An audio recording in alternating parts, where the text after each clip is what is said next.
Hi friends, this is Venkatesh Devasani. ఈరోజు మనం discuss చేయబోతున్నటువంటి important current అఫైర్స్లో భాగంగా ముందుగా ఒక పురస్కారం గురించి డిస్కస్ చేయబోతున్నామంటే ఆ యొక్క పురస్కారం వచ్చేసి సుభాష్ చంద్రబోస్ ఆపద ప్రబంధన్ పురస్కారం 2025 అండి. ఈ యొక్క పురస్కారాన్ని ఇటీవల 2025 సంవత్సరంలో ప్రకటించడం జరిగింది కాబట్టి చాలా చాలా ఇంపార్టెంట్ అండి.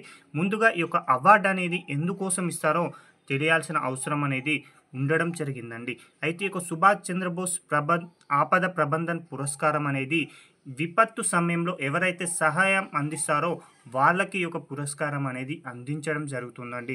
ఫర్ ఎగ్జాంపుల్ వరదలు సంభవించినప్పుడు, అదేవిధంగా విపత్కరమైన ఈ మిగతా ఏ అంశాలు సంభవించినప్పుడు ఏదైనా సంస్థ లేదా ఏదైనా వ్యక్తులు గనక సహాయం అందిస్తారో అలాంటి వ్యక్తులను గౌరవించడానికి ఈ యొక్క సుభాష్ చంద్రబోస్ ఆపద ప్రబంధన్ పురస్కారాన్ని అయితే ఏర్పాటు చేయడం జరిగింది. అలా 2025 సంవత్సరంలో ఈ యొక్క పురస్కారాన్ని అందుకున్నటువంటి గ్రహీత ఎవరు అంటే మాత్రం ఇన్కాయిస్ అనేటువంటి ఒక సంస్థ అండి. చాలా చాలా ఇంపార్టెంట్. సుభాష్ చంద్రబోస్ ఆపద ప్రబంధన్ పురస్కారం 2025 గ్రహీత ఎవరు అని ఎగ్జామినర్ గనక ప్రశ్న అడిగితే మనకు గుర్తుంచుకోవాల్సిన అంశం ఏంటి అంటే ఇన్కాయిస్ అనేటువంటి ఒక సంస్థ ఈ యొక్క పురస్కారాన్ని పొందడం జరిగింది.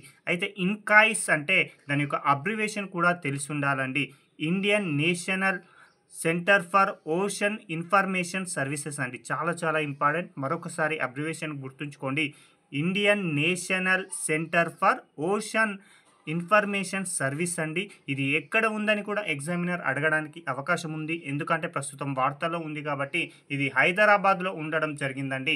ఇన్కాయిస్ అనేటువంటి ఒక సంస్థ హైదరాబాద్లో ప్రస్తుతం ఉండడం జరిగింది. అయితే దీనిని ఎప్పుడు ఏర్పాటు చేశారు అంటే 1999 సంవత్సరంలో దీనిని హైదరాబాద్లో ఏర్పాటు చేయడం జరిగింది. అయితే దీనిని ఎందుకోసం ఏర్పాటు చేయడం జరిగింది, దీని యొక్క లక్ష్యం ఏంటి అంటే మాత్రం ఇన్కాయిస్ ఏర్పాటు చేయడానికి గల లక్ష్యం ఏంటి అంటే సముద్ర సంబంధ ప్రమాదాలను ముందే పసిగట్టి హెచ్చరించడం అండి. ఇటీవల కాలంలో సముద్రానికి సంబంధించిన ప్రమాదాలు అనేవి పెరిగిపోతున్నాయి. అలాంటి సముద్ర ప్రమాదాలు అనేవి పెరగకుండా ఉండాలనే ఉద్దేశంతో ముందుగానే ఆ యొక్క ప్రమాదాలను అంచనా వేసి అక్కడి ఉన్నటువంటి ప్రజలను హెచ్చరించి వారిని కాపాడడమే ఈ యొక్క ఇన్కాయిస్ యొక్క ముఖ్య లక్ష్యం అని గుర్తుంచుకోండి. అయితే ఈ యొక్క సుభాష్ చంద్రబోస్ ఆపద ప్రబంధన్ పురస్కారాన్ని ఎప్పుడు ఏర్పాటు చేశారు అంటే సుభాష్ చంద్రబోస్ గారి 125వ జయంతిని పురస్కరించుకొని ఈ యొక్క ఆపద ప్రబంధన్ పురస్కారాన్ని అయితే ఏర్పాటు చేయడం జరిగింది. అయితే దీనిని 2019 సంవత్సరం నుంచి ఏటా జనవరి 23వ తేదీన కేంద్రం ఈ యొక్క అవార్డును అయితే ప్రకటిస్తుందండి.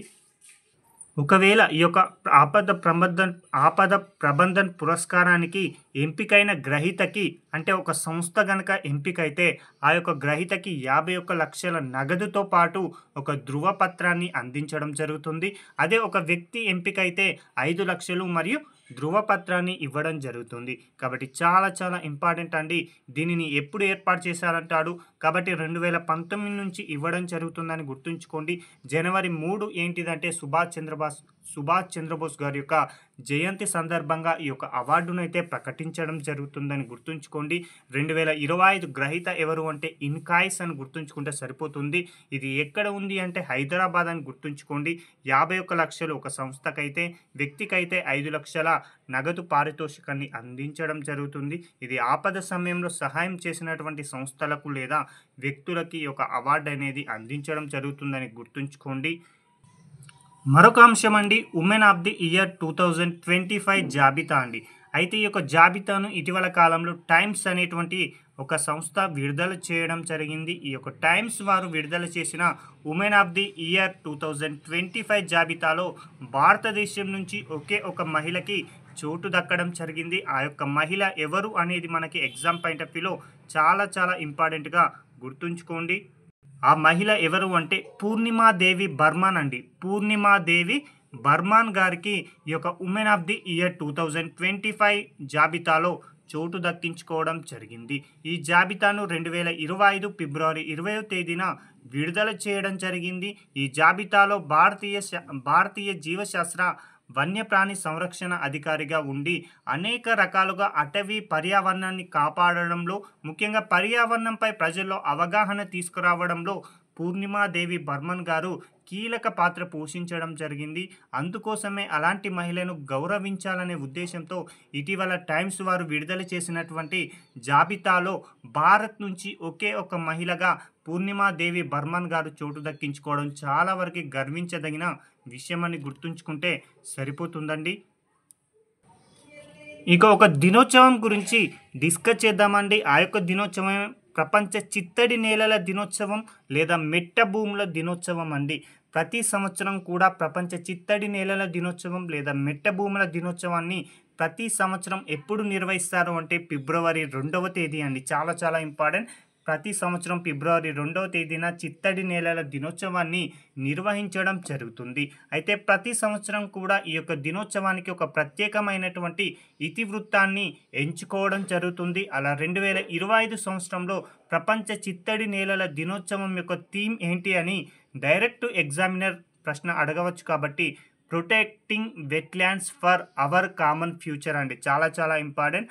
Protecting wetlands for our common future అనేటువంటి ఒక థీమ్ని అయితే ఎంచుకోవడం జరిగింది. అయితే ఈ యొక్క అవర్ కామన్ ఫ్యూచర్ అనేటువంటి వాటిని మనం పర్యావరణం చదువుతున్నప్పుడు గుర్తొచ్చే ఉంటుందండి. బ్రంట్లాండ్ కమిషన్ తన యొక్క నివేదికను అవర్ కామన్ ఫ్యూచర్ అనే పేరు మీదనే విడుదల చేయడం జరిగింది. కాబట్టి చాలా చాలా ఇంపార్టెంట్ అండి. అయితే ఈ యొక్క ప్రపంచ చిత్తడి నేలల దినోత్సవాన్ని మొట్టమొదటిసారిగా ఎప్పుడు నిర్వహించారు అంటే 1997 ఇరాన్లో ఉన్నటువంటి రామ్సార్ నగరంలో ఈ యొక్క దినోత్సవాన్ని అయితే మొట్టమొదటిసారిగా నిర్వహించడం జరిగింది. కాబట్టి ఎగ్జామ్ పాయింట్ ఆఫ్ వ్యూలో చాలా చాలా ఇంపార్టెంట్ అండి. ప్రపంచ చిత్తడి నేలల దినోత్సవం ఫిబ్రవరి 2 అని గుర్తుంచుకోండి.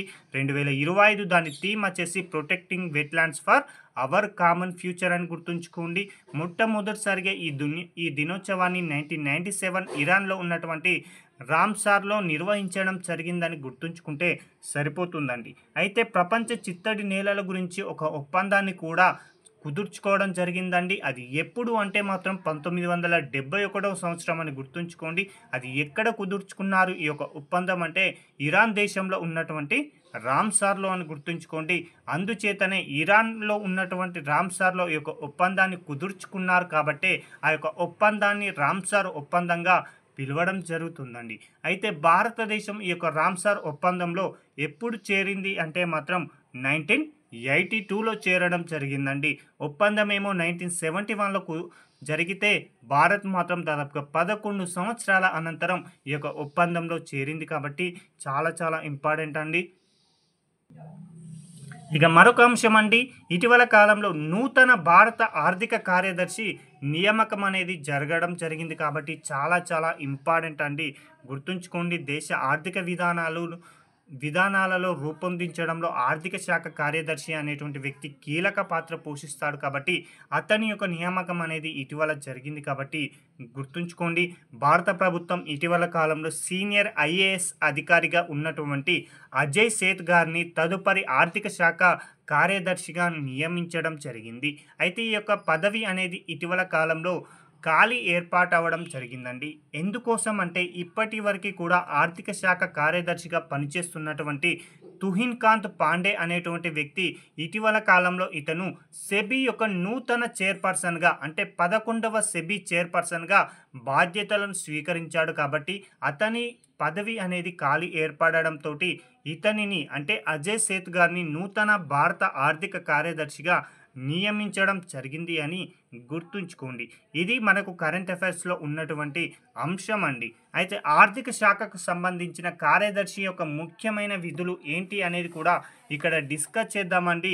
దేశ ఆర్థిక విధానాన్ని రూపొందించడంలో కీలక పాత్ర పోషిస్తాడు ఆర్థిక కార్యదర్శి అండి. అదేవిధంగా మనకి ₹1 కరెన్సీ నోట్ ఉంటుంది కదా, దాని మీద సంతకాన్ని ఈ యొక్క ఆర్థిక కార్యదర్శి చేస్తాడండి. ₹1 మినహా మిగతా అన్ని నోట్ల పైన ఆర్బీఐ గవర్నర్ సంతకం చేస్తే కేవలం ₹1 కరెన్సీ నోట్లపై మాత్రం ఆర్థిక శాఖ కార్యదర్శి సంతకం చేస్తాడని గుర్తుంచుకుంటే సరిపోతుందండి.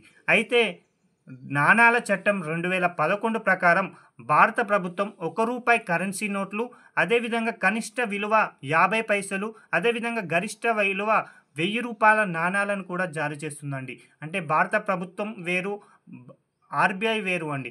భారత ప్రభుత్వం వచ్చేసి ₹1 కరెన్సీ నోట్లను అదేవిధంగా కనిష్ట విలువ 50 పైసలు అదేవిధంగా గరిష్టంగా ₹1000 నాణాలను కూడా జారీ చేసేటువంటి అధికారం అనేది భారత ప్రభుత్వానికి ఉంది. అదే రిజర్వ్ బ్యాంక్ ఆఫ్ ఇండియా ₹2 నుంచి ₹10,000 వరకు కూడా కరెన్సీ నోట్లను జారీ చేయడం జరుగుతుంది. కాబట్టి ఈ యొక్క అంశం కూడా ఎగ్జామ్ పాయింట్ ఆఫ్ వ్యూలో అడగడానికి అవకాశం ఉంది. ఎకనామీ పాయింట్ ఆఫ్ వ్యూలో చాలా ఇంపార్టెంట్ అండి. ఇక మరొక అంశం అండి, పార్లమెంటు సభ్యుల వేతనాలను పెంపు కోసం ఇటీవల భారత ప్రభుత్వం కీలక నిర్ణయం తీసుకుంది. కాబట్టి దాని గురించి కూడా డిస్కస్ చేద్దామండి. పార్లమెంటు సభ్యులు అంటే ఎంపీల యొక్క వేతనాలు అదేవిధంగా రోజువారీ భత్యాలు అదేవిధంగా మాజీ ఎంపీల పెన్షన్లకు సంబంధించి కేంద్రం ఇటీవల కీలకమైన నిర్ణయాన్ని తీసుకోవడం జరిగింది.